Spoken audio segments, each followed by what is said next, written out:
Hello friends, நான் உங்கள் சிந்து. இதுக்கு முன்னாடி நம்ம சாரீ பிஸ்னஸ் பண்ணிகிட்ருந்தோம் இல்லைங்களா? அப்போது உங்களோட சப்போர்ட் எல்லாமே நல்லாவே இருந்துச்சு. ரொம்ப நன்றி உங்களோட நல்ல ஆதரவுக்கு. அதே போல் இப்போ நான் அந்த சாரீ பிஸ்னஸை வந்து ட்ராப் அவுட் பண்ணிட்டேன். ஆர்எஸ் சாரீ கலெக்ஷன்லேருந்து ஜோமேக்ஸ் கலெக்ஷனாக மாறி இப்போ அந்த பிஸ்னஸே வந்து கொஞ்சம் ஸ்டாப் பண்ணிட்டோம். பிகாஸ் ஏன்னா அப்படி என்னோடய ஹெல்த் இஷ்யூனால் நான் அந்த பிஸ்னஸை கொஞ்சம் ஸ்டாப் பண்ண வேண்டியதாக ஆயிடுச்சு. ஏன் அப்படின்னும்போது நம்ம என்ன தான் வேலைக்கு போனாலும் கூட கொஞ்சம் ஃபினான்ஷியலாக நம்ம வந்து நம்ம ஹஸ்பண்டுக்கு கொஞ்சம் சப்போர்ட் பண்ணோன்னா நல்லாயிருக்குமேன்றதுக்காக வேண்டி அடிஷ்னலாக ஒரு எஃபர்ட் போட்டது தான் அது. சரிங்களா? ஸோ நான் அந்த எஃபர்ட் போட்டதில் நான் கொஞ்சம் எனக்கு ஹெல்த் இஷ்யூ ஜாஸ்தி ஆயிடுச்சு. சரிங்களா? அதனால் நான் வந்து அதை கொஞ்சம் ட்ராப் அவுட் பண்ணிட்டேன். ஏன்னா நமக்கு 2 வேலை இருக்கும்போது எல்லாமே நம்ம ஹஸ்பண்டுக்கு நம்ம தான் வந்து எல்லாமே செய்யணும், அவங்க கஷ்டப்படுறாங்க அப்படின்னு நினச்சி நம்ம என்ன பண்ணுறோம்னாக்கா, நம்ம வந்து ஸ்ட்ரெஸ்ஃபுல் ஆக்கிக்கிறோம். எல்லா லேடிஸும் காமனாக இந்த வேலையை எல்லாருமே செய்கிறோம். நான் மட்டும் இல்லை, மோஸ்ட் ஆஃப் யாரெல்லாம் இதை வந்து அனுபவிச்சிருக்கீங்கன்னு கமெண்ட்டில் சொல்லுங்கள். இன்னொன்று, நம்ம வந்து எல்லா வேலையும் நம்மளே இழுத்து போட்டு செஞ்சுட்டு நம்ம வந்து எதையும் தூக்கி நிறுத்த போகிறதில்ல. ஸோ அதனால் நம்ம என்ன பண்ண போகிறோம் அப்படின்னா, ஏதாவது ஒரு வேலை நம்ம செய்கிறோம் அப்படின்னா அந்த ஒன்றில் நம்ம கான்சன்ட்ரேட் பண்ணோம்னா ஃபுல் ஃபோக்கஸ்டாக அந்த வேலையை நம்ம செய்யலாம். சரிங்களா?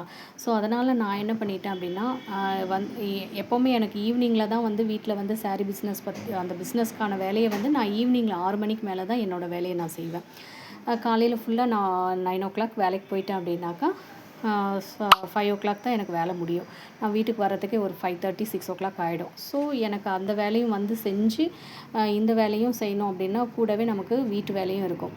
நம்ம வீட்டில் எனக்கு மாமியார் இருக்காங்க. எனக்கு ஃபுல் ஹெல்ப் அவங்க தான் பண்ணிகிட்ருக்குறாங்க. இருந்தாலுமே அவங்கள நம்ம காயப்படுத்தி கஷ்டப்படுத்தி இந்த வேலையும் செஞ்சிட்ருக்கும்போது அவங்களுக்கும் வயசாகுது இல்லையா? அவங்களுக்கும் வயசாகும்போது வேலை செய்கிறதுக்கு ரொம்ப கஷ்டப்படுவாங்க. ஸோ நம்ம கொஞ்சமாச்சும் ஹெல்ப் பண்ணால் மட்டும்தான் அவங்க கொஞ்சம் நம்ம சப்போர்ட் பண்ணுவாங்க. அவங்களுக்கும் கொஞ்சம் ஹெல்த்து இஷ்யூ இல்லாமல் ஓரளவுக்கு இருப்பாங்க. நம்ம ஹெல்த் இஷ்யூவை பார்த்துக்கிட்டு அவங்களே நம்ம காயப்படுத்திட்டு கஷ்டப்படுத்திட்டு இருந்தோம்னா நம்ம சந்தோஷமாக இருக்கணுன்றதுக்கு. ஸோ அதனால் நான் என்ன பண்ணிட்டேன் அப்படின்னா, அந்த அதாவது நான் பிஸ்னஸ் பண்ணுற அந்த வேலையை நான் நிறுத்திட்டு என்னோட ஓன் ஒர்க் இருக்கு இல்லையா? நான் நர்ஸாக ஒர்க் பண்ணுறதுனால அந்த வேலையில் நான் கான்சன்ட்ரேட் பண்ணுறேன். ஸோ இந்த வேலையிலுமே இப்போ வந்து ஆன்லைன் ஒர்க்கு, நோட் எழுதணும், ஏரியாவுக்குள்ளே போகணும், நிறைய வேலை இருக்குது. ஸோ அந்த வேலையில் நான் ஃபோக்கஸ் பண்ணுறதுனால இந்த பிஸ்னஸை நான் கைவிட வேண்டிய சூழ்நிலைக்கு தள்ளப்பட்டாச்சு. ஏன்னா நான் ஓவராக ஸ்ட்ரெஸ் ஆகிட்டேன் அப்படின்னா, டென்ஷன் ஆகிட்டேன், தூக்கம் இல்லாமல் போயிருச்சு அப்படின்னா எனக்கு ஹெட்டேக் வந்துடும். மைக்ரைன் இருக்கிறதுனால ஹெட்டேக் வர்றதுனால இப்போ நான் அந்த வேலையை நான் கொஞ்சம் ஸ்டாப் பண்ணிவிட்டு என்னோடய வேலையில் நான் கான்சன்ட்ரேட் பண்ணிட்டேன். நான் எல்லா லேடிஸ்க்கும் ஒரே ஒரு வார்த்தை தான் சொல்லுவேன்.